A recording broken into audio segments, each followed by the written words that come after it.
llega son 1434 watts por metro cuadrado aproximadamente, y por la atenuación de las partículas de la atmósfera, la constante es 1000 watts por metro cuadrado. Por los días del mes, luego calculamos el performance ratio del módulo, luego el performance ratio de la planta, luego se calcula la cantidad de horas en que puede producir la planta, capacidad nominal, y finalmente, ¿cierto?, se estima la cantidad de energía.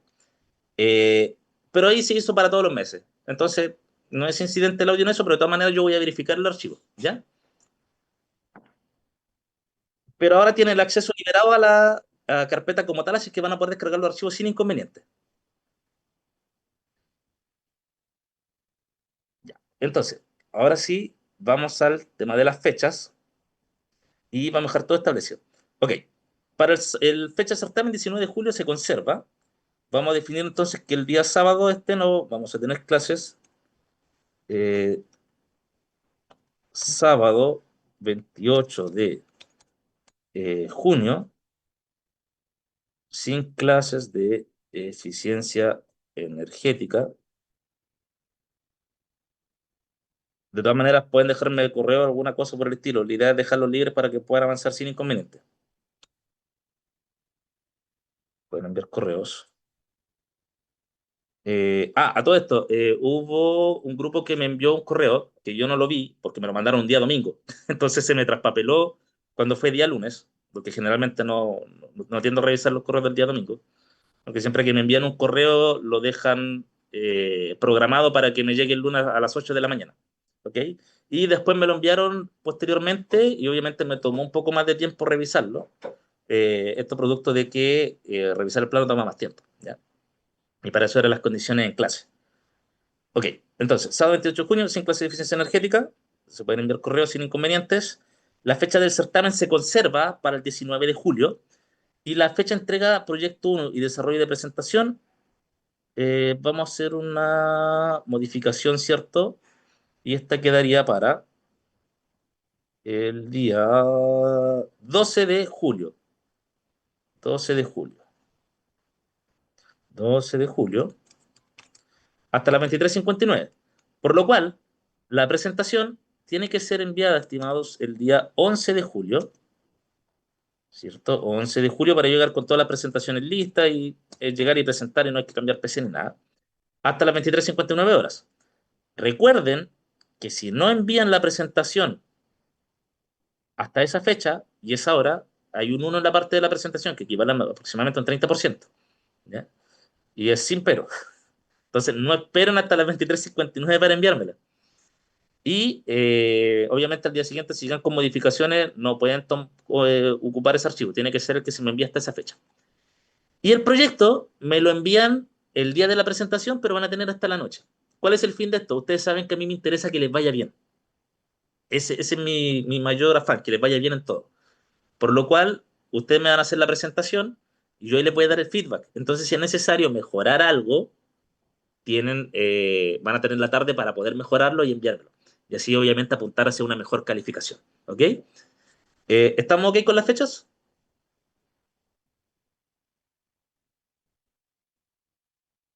Sí, ¿no? Sí, profesor.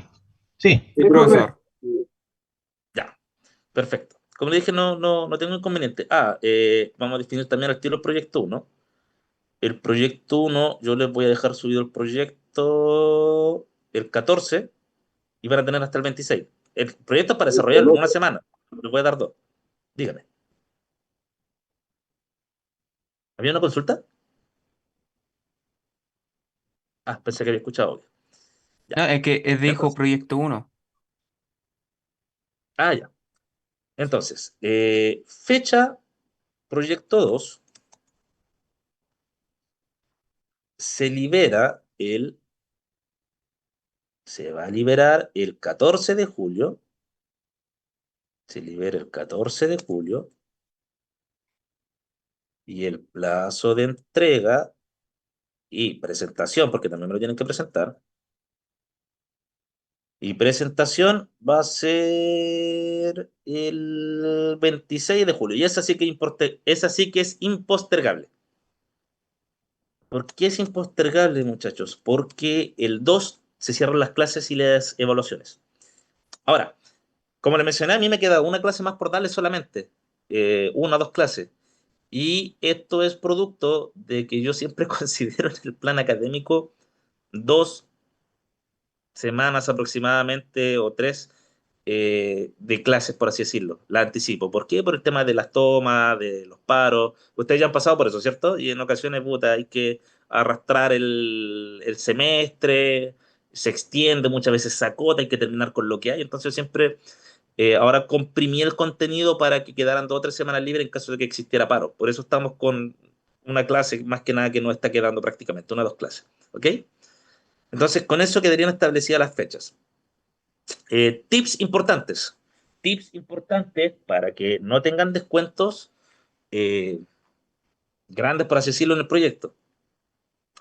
Vamos acá con los entregables. A ver, proyecto. Este grupo, proyecto.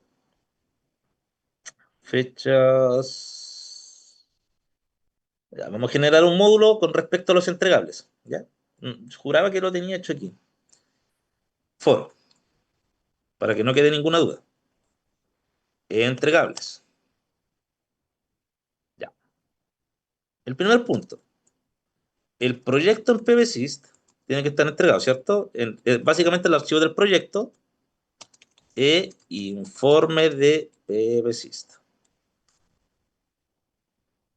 El informe que entrega el PBSYST. No quiero una modificación que usted me redacte un informe de eso, nada por el estilo. Tal cual el archivo en PDF. Segundo punto, planos.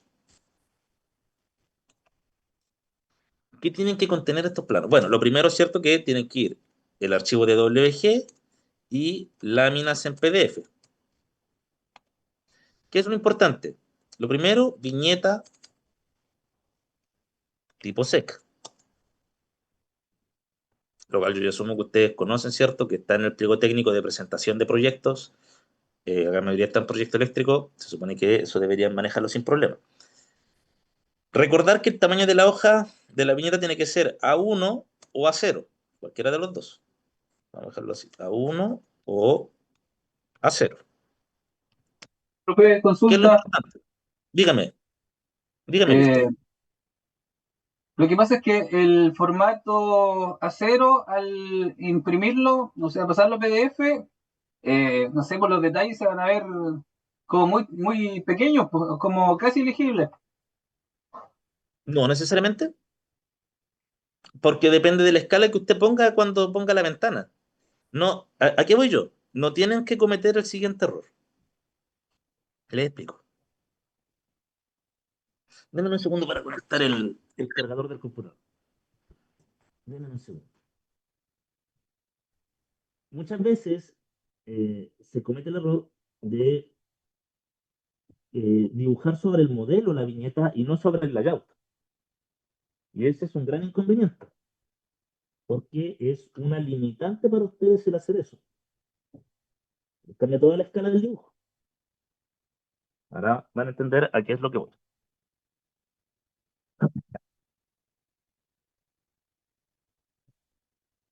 Ahí sí. Apunte mal, pero debería ir más rápido el AutoCAD. ¿A qué voy yo, muchachos? Voy a ocupar este plano de ejemplo.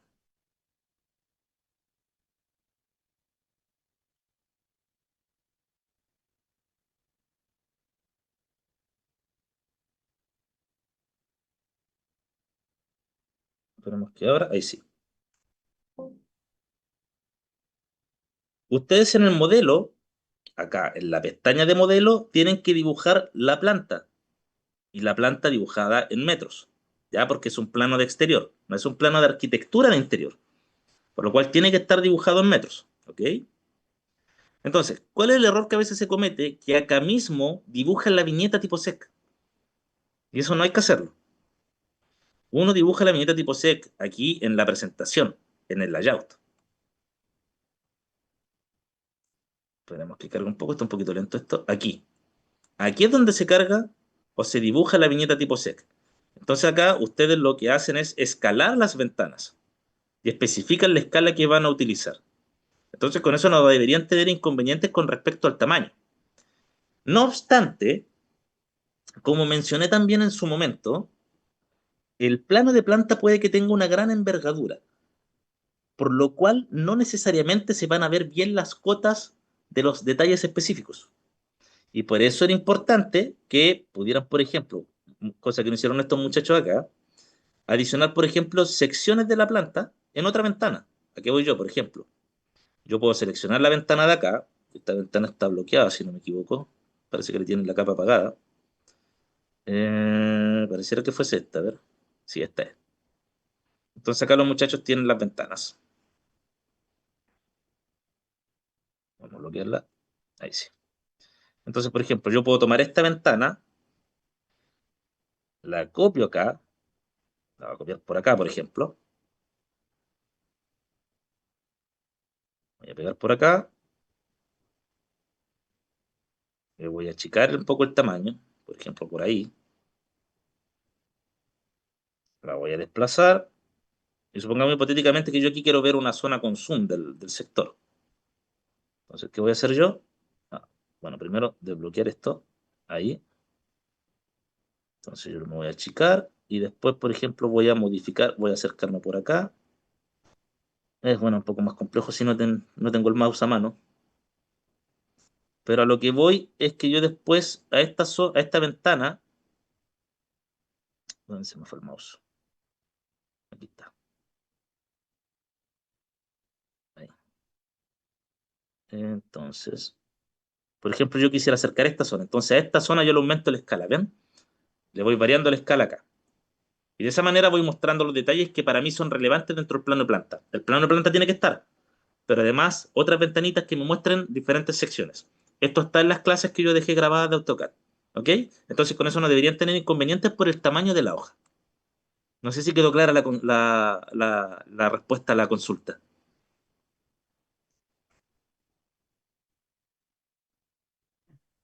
Sí, profe, gracias. Ya, ok. Entonces, teniendo claro eso, de la uno y a la cero, ¿qué me interesa a mí? Planos de planta o planta general del parque, diagrama unilineal, vamos a dejarlo escrito mejor completo, diagrama unilineal, pero no cometan el error de solamente ponerme el diagrama unilineal que les da el PVSys. Recuerden, ¿cierto?, que tienen que considerar, como expliqué en clases, y se los dibujé en la pizarra, colocar también las subestaciones, ¿cierto? Los strings, los inversores, las barras y la respectiva subestación, tirar la línea del alimentador. No es necesario que me especifiquen la potencia del transformador, no estamos dimensionando eso. Tirar la línea del alimentador y donde esté el equipo compacto de medida, ¿cierto?, con el respectivo relé. Eso que no el diagrama unilineal. ¿Ya? Que obviamente también se los dibujé en clase.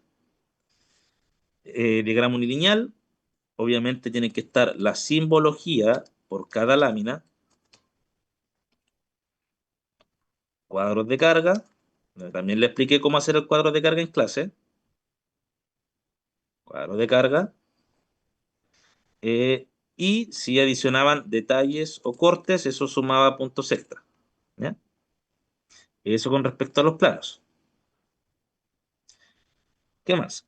Las especificaciones técnicas, que en las especificaciones técnicas, ¿qué tienen que considerar? Obviamente todo lo que es generalidades, normativas, alcance y lo que está asociado ya a partidas como tal. ¿Cuáles eran las partidas? Que son las mismas del presupuesto. Suministro e instalación de panel fotovoltaico, ta, ta, ta, ta, ta, ta. Suministro e instalación de inversor trifásico, bla, bla, bla, bla, bla. Suministro, vamos a ponerlo acá. Suministro e instalación de conductor RB-K, ta, ta, ta, ta, ta, ta. Suministro e instalación de conductor fotovoltaico H1, Z1, Z2, si no me equivoco es, a ver, conductor 1 es Z2Z2K. H1Z2, no, bueno, mayúscula, H1Z2Z2K, porque falta la sección, ¿cierto? Y esas serían. Ya tienen casi listo el APU Profe, de nosotros las primeras. encontramos, ¿Mm? profe, nosotros encontramos un cable en Tecnored, buscamos cables de fotovoltaico. Sí, lo más No me seguro es acuerdo que si también les va a será. salir el H1Z2Z2. Mm. El que vende Tecnored, bueno, generalmente ese es el tipo de conductor. A veces le cambian el nombre, pero el tipo de conductor viene siendo este. En general, algunos traen el K, otros no traen el K. Sí, el mismo, Eh, profe. El mismo. sí, Sí, escucho. recuerden calcular la caída de tensión para determinar la sección. Ahora, como yo expliqué en clase, para ahorrarse tiempo, obviamente esto va a salir más caro, porque dependiendo del tramo, ¿cierto? Van a aumentar o disminuir la sección del conductor. Recuerden que la caída de sección, o sea, perdón, la caída de tensión de corriente continua está en la PPT. La caída de tensión de corriente alterna ustedes ya la manejan por distribución y por proyecto eléctrico. ¿Ya? Y entonces lo único que tienen que hacer es, por ejemplo, si van a calcular la caída de tensión del cable de corriente continua para elegir la sección, obviamente esto va a salir más caro, pero para que elijan una sección solamente para el ejercicio, ustedes consideran, ok, la tensión nominal va a ser la que tenga el string, porque en el lado de DC la fuente viene siendo el string y la carga viene siendo el inversor, que es quien recibe la energía. Entonces, la tensión nominal va a ser la del string y la corriente va a ser la de un panel fotovoltaico. ¿Por qué? Porque los módulos están conectados en serie. Es decir, del string están saliendo. Si son módulos de 100 volt, por ejemplo, estoy inventando, y de ampere, y son 10 módulos, voy a tener 1000 volt a la salida y 10 amperes. ¿Por qué? Porque es la corriente Profe, de un módulo la que pasa por ahí. ¿Sí? una consulta. ¿Ocupo como corriente máxima la corriente de cortocircuito? Exactamente. Que, ya. Y el Exactamente. voltaje igual, entonces. Y el voltaje igual. Hay un voltaje pic Claro, de. en ese caso puedo usar Ya. el nominal o, bueno, es que en este caso se considera el de operación, porque si el circuito queda abierto, queda ahí la tensión, no va a haber mucha Sí, diferencia. porque es que si ocupo de repente el voltaje máximo, podría ser de que supere la capacidad del inversor en voltaje. Pero, Exactamente. sí. Pero en general la caída de tensión se calcula con los valores nominales, ¿ya? Pero en el caso de los strings, yo recomiendo utilizar la de cortocircuito, pero la verdad es que no varía casi nada. ¿A qué voy? Que no varía casi nada. Como los módulos están conectados en serie, se conserva la corriente de un solo panel. Y supongamos que hipotéticamente, si el panel fotovoltaico tiene una corriente nominal BPP de 10,58 amperes, la corriente de cortocircuito va a ser como 11,8. Es como que va a aumentar en un amper solamente. ¿Ya? Sí, Pero sí, consideren en el eso. voltaje varía más porque me da un voltaje total del string como 900 volts con un voltaje y con otro voltaje me daba casi 1000, 3000, 1250 por ahí. Entonces Sí, no es sé porque no, qué ahí voltaje ocupo consideran ahí, el profe. nominal. Ahí consideran el nominal porque si queda circuito abierto, la tensión no va a estar llegando al inversor. Ah, entonces ocupo el menor y eso me da 900 amperes, entonces da 900 volts, entonces me da el string más Sí, medio. entonces porque la caída de tensión en base a nominal y no a circuito abierto, porque sumo que yo no voy a Ya, tener el circuito abierto, lo voy a tener conectado. ya, profe. Y para la corriente pueden utilizar la corriente de cortocircuito del panel fotovoltaico. Entonces, eso sería para el lado de corriente continua. Sí, profe, y la última Entonces, consulta, ¿usted, sí, dígame. podemos ocupar, o sea, igual es un tema de costo como dice usted, pero ocupar solamente una sección para todo? Sí, a eso iba yo. Ah, A ya, eso iba yo. Que ocupen una sección para todo porque si le hago que calculen por cada tramo, puta, el análisis de precio unitario el presupuesto va a variar porque van a tener más partidas porque va a cambiar por la sección el precio. ok, Entonces, yo les digo que calculen solamente en el caso de corriente continua el del tramo que tengan más largo y elijan esa sección para todos los conductores de corriente continua. ya. Así es, porque es más para el ejercicio, es más para el ejercicio. ¿Ya? Y en el caso de corriente alterna hagan lo mismo, pero recuerden que es trifásico. Y recuerden que la tensión nominal que van a tener va a ser la de la salida del inversor. Que estos inversores, como son de alta potencia, asumiendo que, por ejemplo, usaron entre 150 de 200 kilowatts, generalmente son como entre 800.000 volts la tensión de salida en corriente alterna. Entonces, ¿qué van a hacer? Como no manejan cuál es el nivel de potencia real que va a estar saliendo de cada inversor, consideren la tensión nominal de salida y consideren la corriente máxima de salida en corriente alterna del inversor para hacer el cálculo. ¿Y por qué esto? Bueno, hay un tema, aquí entra un tema entre operación y costo que pelean entre sí. Porque yo puedo decir, puta, voy a estar sobredimensionando mucho el sistema, ya, pero voy a sobredimensionar el conductor a las capacidades nominales del inversor pensando en que quizás le puedo meter más paneles posteriormente y no voy a tener que recambiarme en esos tramos de conductores. ¿Ya? Entonces, si ustedes se van después al PPC, pueden ver en el inversor, cuando eligen el inversor, ¿cierto? Y después le dan a abrir las características del inversor. Y van a poder ver cuál va a ser la corriente nominal que va a tener en el lado de salida, por MPPT o por entrada, y cuál va a ser la tensión nominal que está saliendo. Entonces, con eso pueden calcular después la que de tensión de corriente alterna. Y en el caso similar que el de corriente continua, elijan el tramo más largo y utilizan esa sección para todo. Obviamente el proyecto va a salir más caro, pero estamos haciendo el ejercicio más que nada. ¿Ya? Entonces ocuparía la corriente máxima. Entonces, que podrían ser como 250 amperes más o menos aproximadamente, por el lado de corriente Exactamente. alterna. Y Exactamente. 800 volts. 800 volts Exactamente. por voltaje ¿qué es lo que me entrega la característica del inversor en el PVC? Me Tal da cual. 800 volts de voltaje de red y 240 amperes máximo. Me dice. Sí, porque cierto, lo que hay que recordar es que sí tengo varias entradas en el lado de corriente continua, pero en el lado de corriente alterna yo tengo mi salida trifásica solamente. Mm. Una salida trifásica, por así decirlo. ¿Ya? Otro punto importante, recuerden que cuando cubiquen, los conductores de corriente alterna tienen que considerar las tres fases y el neutro. No considerar la tierra de protección, porque muchas veces lo que se hace es instalarle la tierra de protección ahí mismo a cada inversor y después se va conectado a la red y la subestación tiene su propio sistema puesta a tierra después. No, no es tierra lo que sale después que se conecta a la red. Son simplemente, eh, bueno, en este caso tampoco se conectaría el neutro. Depende netamente del inversor que eligieron y cuál es la conexión que tiene a la salida. Lo más seguro es que venga con neutro, sí. ¿Ya? Pero tienen que verificarlo. El esquema de conexión que tiene el inversor. Porque puede que salga en delta o puede que salga en estrella con neutro. ¿Ya? Lo importante es que obviamente después cuando eso pase por la... Ya estoy pensando más ya no en el proyecto como tal. Cuando después esto sale de la subestación, obviamente no llevo neutro. Estoy distribuyendo en media tensión. Ya 15 kilos, 13 kilos, 18 kilos. ¿Ya? Ok, entonces recuerden, ¿cierto?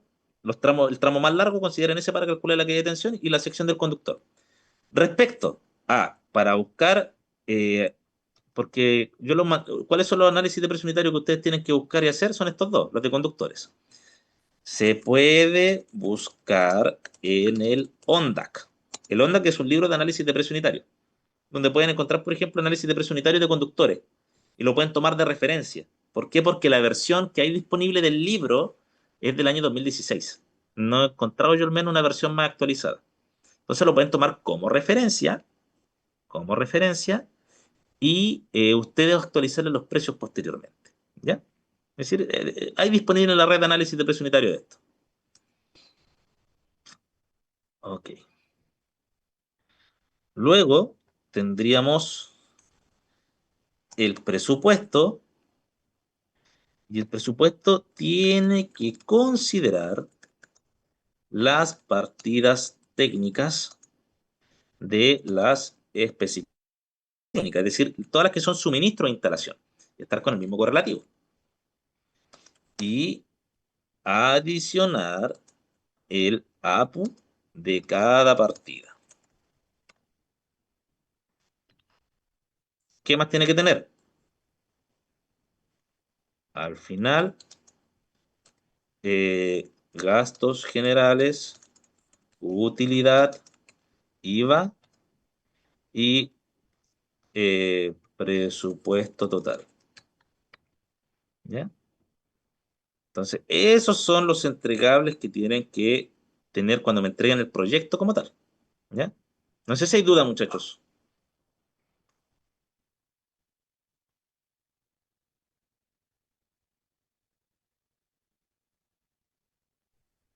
Profe, Los eso precios de es la... la entrega De uno, de uno. No, no, Ya, gracias. Profe, consulta, ese es solamente la entrega del proyecto, pero la presentación que pedía usted, ese Ujú. cómo va, ¿tenemos que incluir lo mismo o Ah, hay que entiendo. presentar como el proyecto, algo, cuando usted dijo que teníamos que enviarle antes La como un PPT. PPT? Sí, Sí. Bueno, la idea está pensada en que por grupo no sean más de 10 minutos de presentación. Ese va a ser el máximo. No hay un mínimo de tiempo. Máximo van a ser 10 minutos. ¿Cuál es la idea? Es que ustedes me vendan el proyecto, que no me lo expliquen solamente como, por así decirlo, que fuese un trabajo de la U, sino que me lo vendan, que me digan nosotros, no sé, voy a inventar, somos la empresa tanto y tanto, y básicamente ustedes tienen que convencerme de yo adquirir su proyecto o de que los quiera para una licitación o invertir en su proyecto.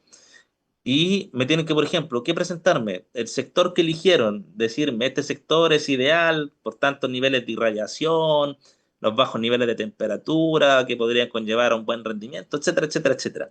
Lo primero es venderme la pomada, por así decirlo, en el buen chileno, de su sector. Luego ustedes me muestran, por así decirlo, su planta. No sigan los pasos de que primero hicieron el PVC, no. Me muestran su planta hecha. Me pueden mostrar un dibujo de su planta del plano, por ejemplo, un dibujo del plano, y no tan a detalle de explicarme técnicamente cuáles son las componentes o cuáles son las características de las componentes, sino decirme, eh, con respecto a nuestra planta, esta es nuestra planta, se utilizaron esta cantidad de metros cuadrados, consideramos estos paneles de tanta potencia y unos inversores a la salida de tanta potencia. Los resultados de nuestra planta, y ahí después ustedes me lo venden técnicamente. ¿Y cómo ustedes venden técnicamente esto? Mostrándome los valores de rendimiento. Entonces ustedes después me muestran las gráficas del PVC, por ejemplo, de rendimiento, las gráficas de generación, y me dicen, todo esto es, por ejemplo, entendiendo gráficos, ¿cierto? Que además me muestran las pérdidas.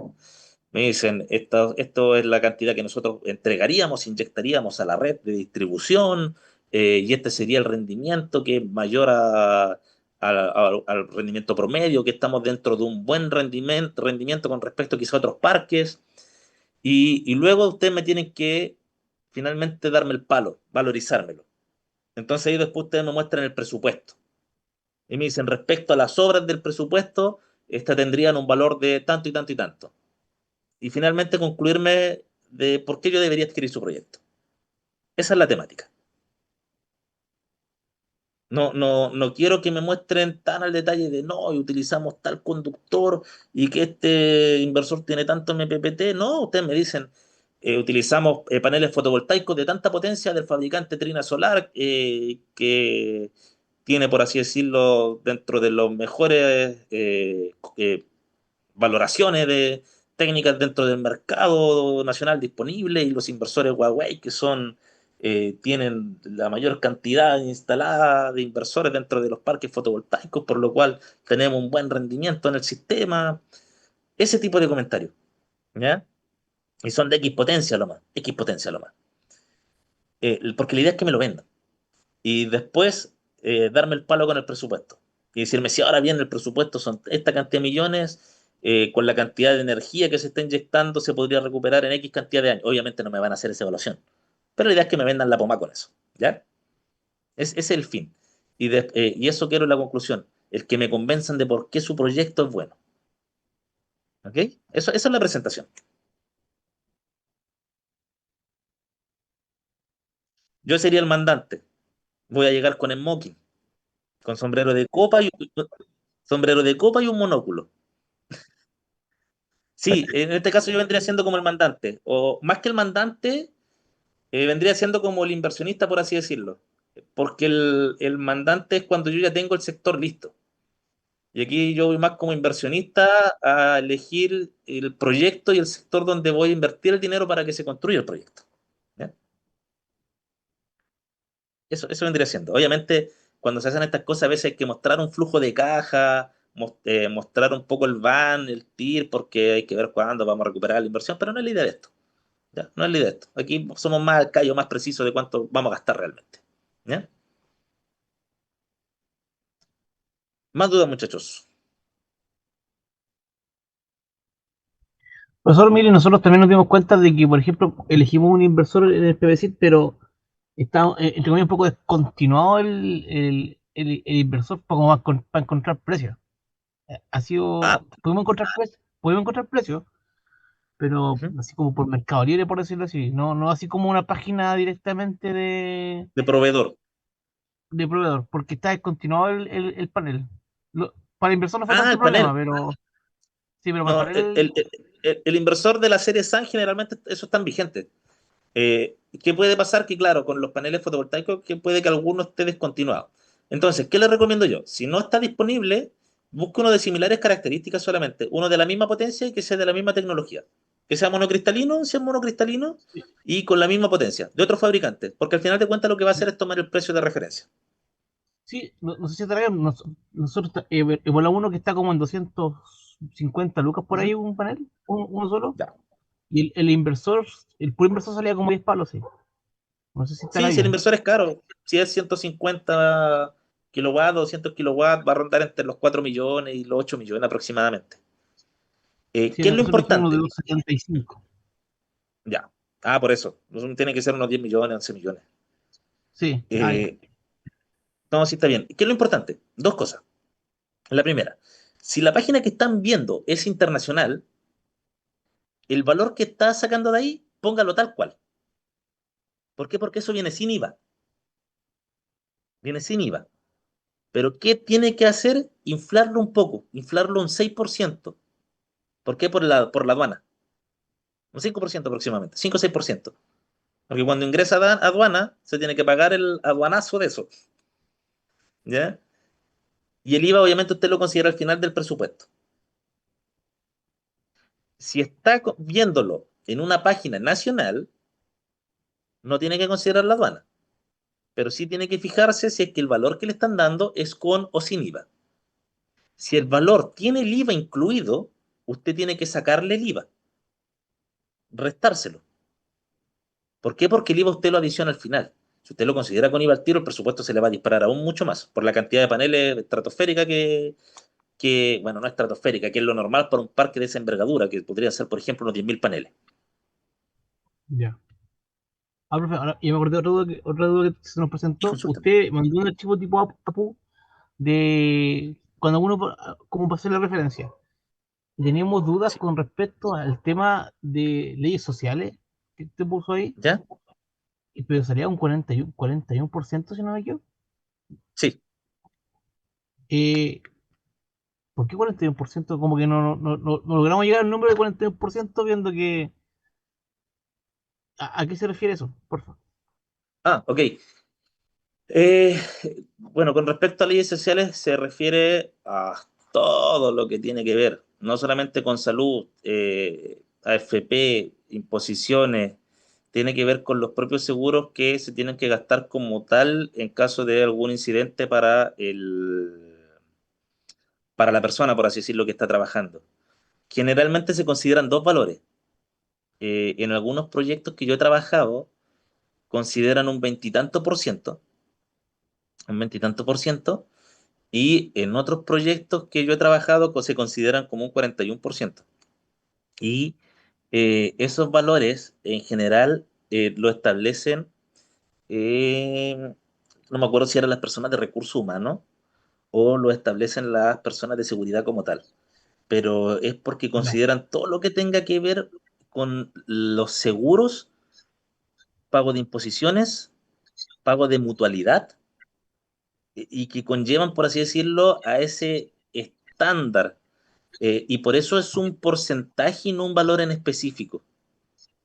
Y por eso es un 41%, y en algunos proyectos es un 26, 25 por ahí. pero en general la gran mayoría de los proyectos en los que yo he trabajado consideran un 41% para el análisis de precio unitario de la mano de obra con respecto a las leyes sociales. Es un desglose un tanto más o menos, pero consideran como Sí, ese pues, estándar. ya perfecto. Nosotros habíamos calculado como un veintitantos por ciento nomás, que es como lo común y corriente nomás, pero nosotros no Sí, llegamos a ese 41%. es que en algunos casos se pagan unos seguros adicionales. No recuerdo si se consideraban, por ejemplo, bueno, en algunos casos lo aumentan porque los seguros tienden a ser más caros dependiendo del tipo de trabajo que se esté realizando. Creo que por trabajo en altura aún le aumentan los valores. ¿Por qué? Porque hay más riesgo de caída, hay más riesgo de que ocurran incidentes. Entonces, en esos sentidos, a veces elevan el precio, más que el precio, elevan el valor de la ley social asociado a la mano de obra. Depende netamente también de la peligrosidad Como que por aumenta trabajo muchas pesado, veces el el seguro. trabajo pesado, dice usted. Que yo sé que hay un descuento por el trabajo pesado, ¿cierto? Sí, Y el tema de. exactamente, Sí, como lo dice usted. ya. Es como, más que por el trabajo pesado, es por la peligrosidad que pueda llevar a alguna incidencia o algún accidente del trabajador, que obviamente los seguros van a cobrar más caro por eso. Entonces, por eso muchas veces llegan hasta el 41%. El estándar está entre el 25 y el 41. Depende de la peligrosidad del proyecto como tal y la cantidad de seguros que tienen que tener. Entonces, va por ese lado. Ya. Y con respecto al desgaste de herramientas, por lo general, bueno, yo cuando trabajo con la empresa, como que viene dentro del precio, ya dentro del precio ya viene incluido el tema del desgaste de herramientas, como que no lo visualizo como para colocarlo que usted usa un 10%. Ya. Al menos en todos los ¿Cómo, proyectos que cómo? yo he trabajado, que han sido varios, en el presupuesto nunca hay una partida de desgaste de herramientas, al menos en los que yo he trabajado, que he trabajado en industrial, retail y construcción. Y servicio público. Siempre lo consideran en el análisis de precio unitario, y siempre lo han impuesto sobre la mano de obra porque se supone que la empresa contratista como tal no tiene cómo estimar ese valor. Es imposible estimarlo, es imposible darle, por así decirlo, no, yo voy a gastar todo este dinero en desgaste de herramientas. Es imposible, no se puede. Porque es como estimar cuánto se me va a desgastar cada martillo. No se puede hacer. Y tampoco se puede considerar el precio de adquisición del producto porque se supone que la empresa cuenta con el equipamiento necesario para poder ejecutar la obra que se va a construir. Entonces, en ese Claro, sentido se aplica un porcentaje de desgaste de herramienta. Y en general en todos los proyectos que yo he visto y en los que he trabajado se aplica un 10% a lo que es la mano de obra dentro del análisis de precio unitario de las partidas que son ejecutables. ¿Por qué no las puedo hacer como un porcentaje del proyecto total? Porque no todas las partidas son a veces de ejecución, sino que algunas son solamente de suministro. Y por eso se le aplica dentro del análisis de precio unitario. No sé si quedó clara la duda. algo, profe, No que entramos igual en un está debate. complicado ahí. Sí, si no, es que igual está complicado y un poquito. Va a ser alto eso el tema del costo económico, hacer la parte económica. Hay otras cosas que analizar.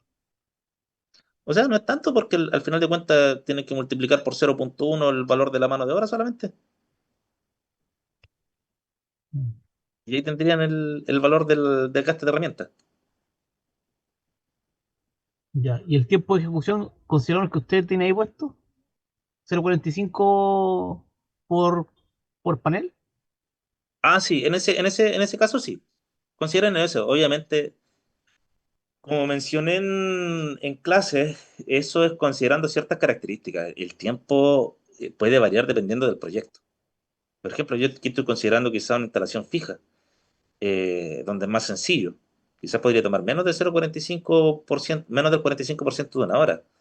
Pero, por ejemplo, si fuese un proyecto donde tengo paneles bifaciales y quizás los voy a instalar sobre una estructura móvil, quizás el tiempo aumente.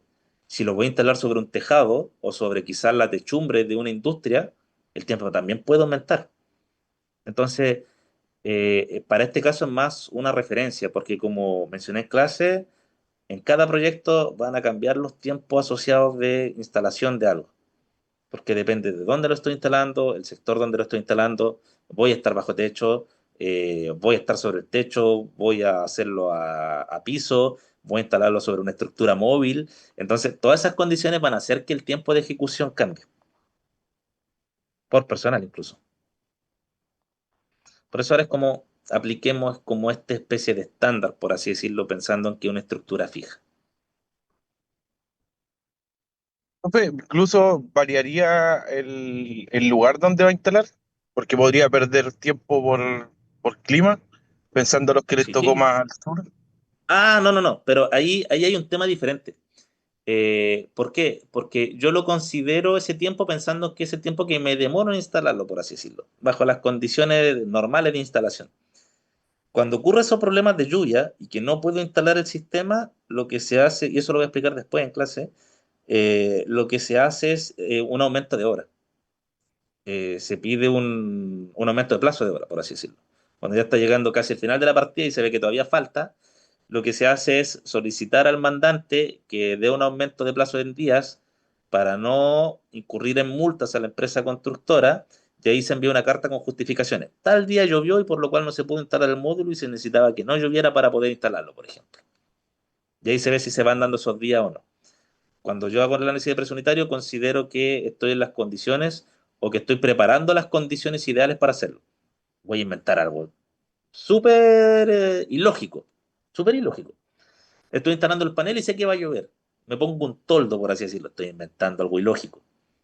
Me pongo un toldo y pienso cuánto me voy a demorar teniendo el toldo puesto para instalarlo. ¿Por qué? Porque tengo que pensar en que tengo que instalarlo. ¿Ya? Entonces, sí, depende del el sector y bajo qué condiciones voy a trabajar. Pero el tema del clima, eh, tengo que ver si voy a pensar en que puedo ejecutarlo o no con clima, o si voy a tomar alguna medida de acción para poder instalarlo a pesar del clima. Y ahí se lo aumentaría el tiempo. Ya, profe, me queda claro. Súper. ¿Alguna otra duda, muchachos? Estoy pensando que se vuelve el profe. Disculpe la pregunta, profe, pero. No, está bien. Sí, por eso yo siempre les digo, muchachos, a mí me encanta hacerle clase a los vespertinos porque ustedes también tienen experiencia, y siempre es más dinámico trabajar con ustedes. Me gusta que me intenten pillar.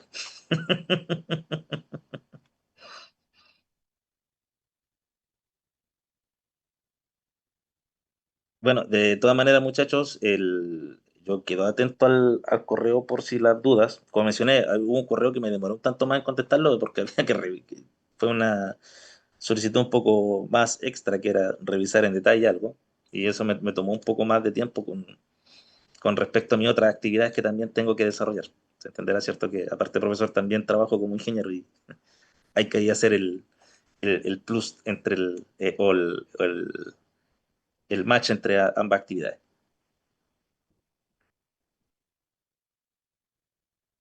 ¿Alguna otra duda, muchachos?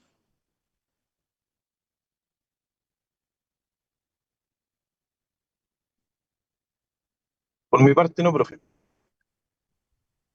Perfecto.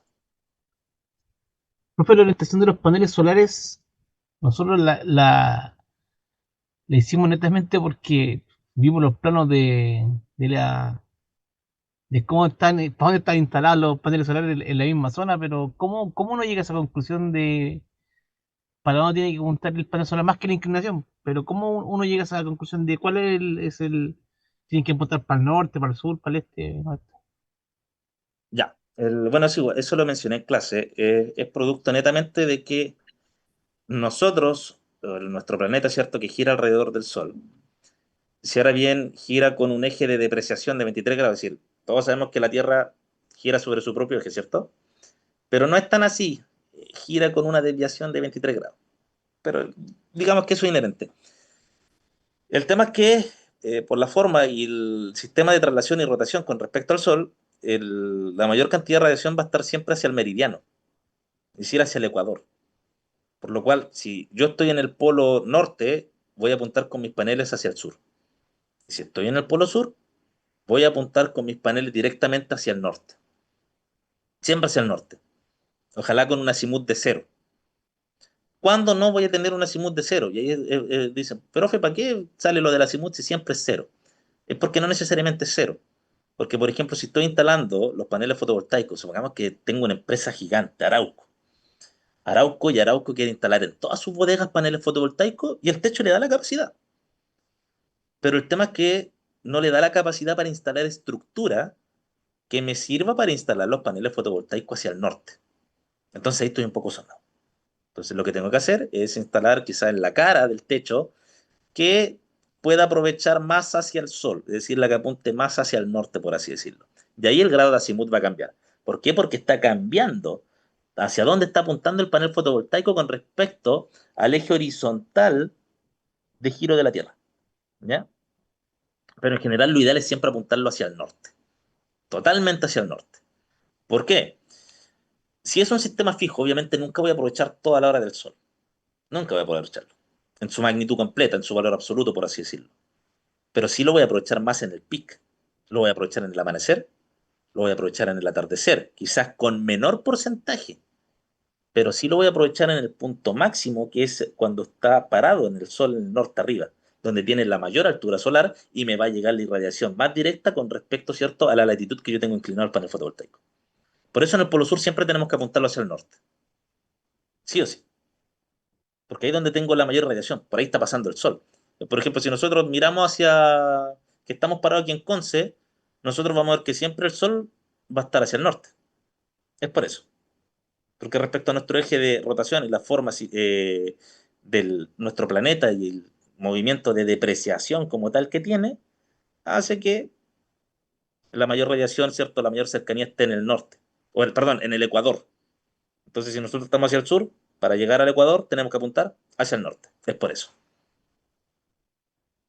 No sé si quedó clara la explicación.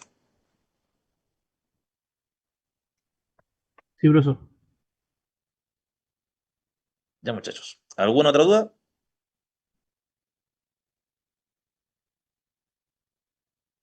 Consulta, miedo, incertidumbre. Bueno, recuerden, para el certamen van a ser como 10 preguntas de teoría con alternativa. Recuerden estudiarse todas las PPTs, porque puede salir de cualquier PPT, ya sea de cambio climático, situación energética en Chile, energía solar, energía fotovoltaica.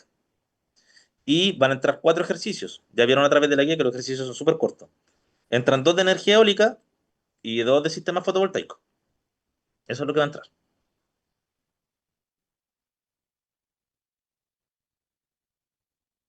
¿Alguna duda? ¿Consulta?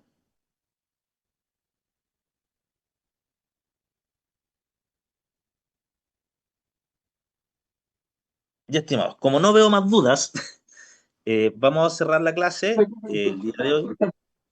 Escuché, consulta, consulta. Sí, acá, profe. Uy, se le escucha súper mal, Víctor. ¿Se escucha mal? Se le escucha como con eco y de lejos. Profe, no, mire, la consulta es Ahora sí. sobre las canalizaciones. Igual hay que, No, no, como, no, no, no, no, no. no, No, no es no, no necesario. quise considerar canalizaciones porque tengo entendido que ustedes, creo que por grupo, algunos están en proyectos de alta y después otros están en proyectos de baja. Entonces, iba a ser más complejo adicionarle canalizaciones porque iban a tener que, cierto, dimensionarlo en base a la sección del conductor, aplicar los factores de corrección, buscar la tubería tipo Chedule, preparar la zanja, si es que lo iban a hacer con zanja, iban a tener que ubicar la cantidad de arena, la cantidad de grava, la cantidad de ladrillo fiscal, la cantidad de cinta peligro, la cantidad de mortero de ser necesario. Entonces, por eso quise dejar las canalizaciones fuera. Es solamente el conductor. Ya, vale, profe, gracias. Ya, no hay ningún problema. ¿Alguna duda, muchachos? No por ahora, profe, hasta ahora. Ya, entonces recuerden, este sábado no vamos a tener clase nosotros, los voy a dejar libre para que puedan avanzar con el proyecto, porque iban a hacer la presentación y tengo todo calendarizado yo ya. Eh, y si tienen alguna duda específica, me la mandan por correo. Si son dudas muy específicas, yo me puedo demorar 1 o 2 días en responderlas solamente. Dentro de lo que es esta semana, recuerden que la próxima semana es semana de receso. ¿Ya? Yo me voy con mi familia y me desconecto. ¿Ya? Así que cualquier consulta que tengan dentro de esta semana, al día sábado, ningún inconveniente. Yo la voy a atender sin problema. ¿Ya? Así que eso, estimados, les deseo una muy buena tarde, un muy buen resto de semana y unas excelentes vacaciones académicas. Que sé que de vacaciones no van a tener nada, pero uno como profesor también se las desea de alguna manera. ¿Ya? Eso, muchachos. Que estén muy bien. Poca profe, igual, ok, Chao, profe. chao. Chao, chao.